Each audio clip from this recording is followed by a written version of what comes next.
Good Tuesday afternoon, all. It's about 2:15 p.m.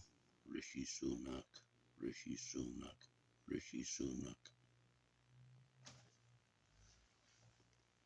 Oh, what's going on then? I haven't posted a video since Saturday because I've been extremely peed off. I couldn't be bothered. Tory Britain. They've hyped up their gears. Many of my online friends are complaining about strange things going on. And I just tell them, realise now, YouTube UK, the moderators are all controlled by Tory party central headquarters, Conservative central headquarters. And I've got proof. So anyway, to keep my blood pressure down, I'll leave it at that. Post office scandal. You know what? It's pretty obvious to me where the conclusion is. Post office, due to all the compensation they have to give out, they will be declared bankrupt, insolvent. Plain as day to me. For instance, Alan Bates, the main fella that is trying to get to the bottom of what happened. He's not a select committee, and when some fella from the post office was asked, well, when is the compensation going to be paid? Soon, he says, soon. And one of the select committee asked him, when? Thursday? March? End of the year? When? No answer. And then for some reason the online coverage of it came to a sudden end. You know, I was listening to it, and suddenly there was silence. I thought, what's happening? So I came back and looked at my phone. Oh, it's suspended. It's been suspended. What the hell's... Well, to me, post office is now insolvent. So if you've got any shares in post office, whatever, sell them now, because they'll be worth less soon. It's a year zero thing for the post office. They've been infected. 14 years that toxic Tories have been in charge.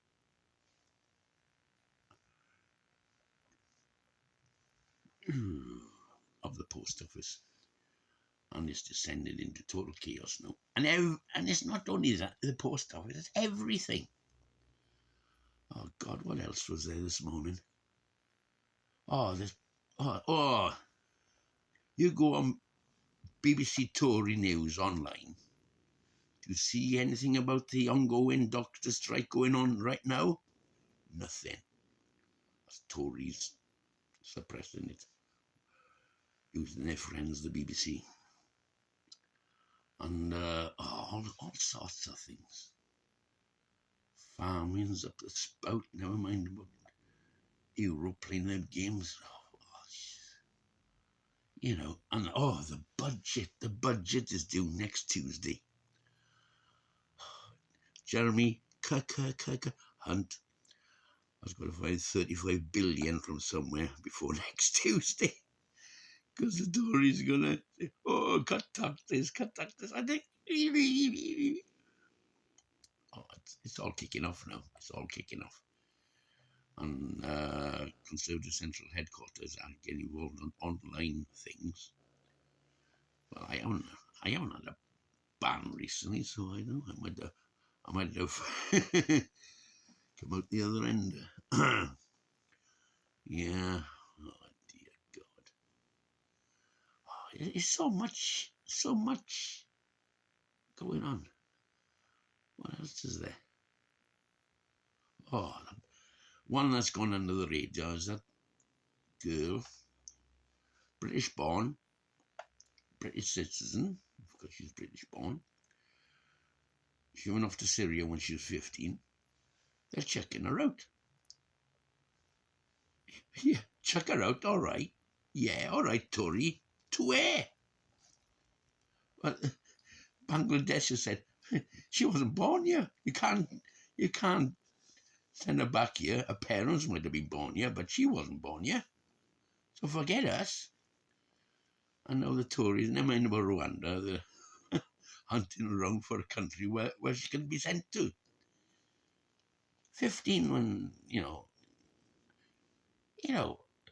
that's well below legal age, isn't it?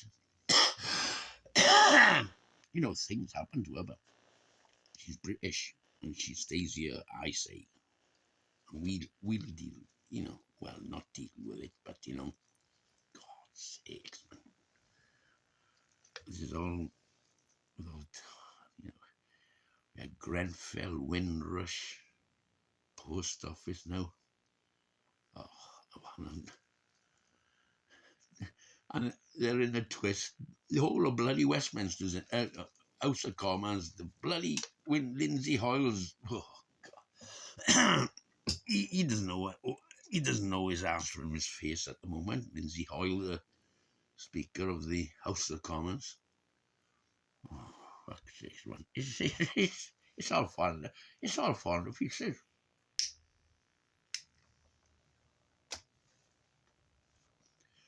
And to cap it all this week, it's going to be raining on St. David's Day on Friday. Well, it gets better and better, doesn't it? Right, 7 minutes, that's enough of this bollocks.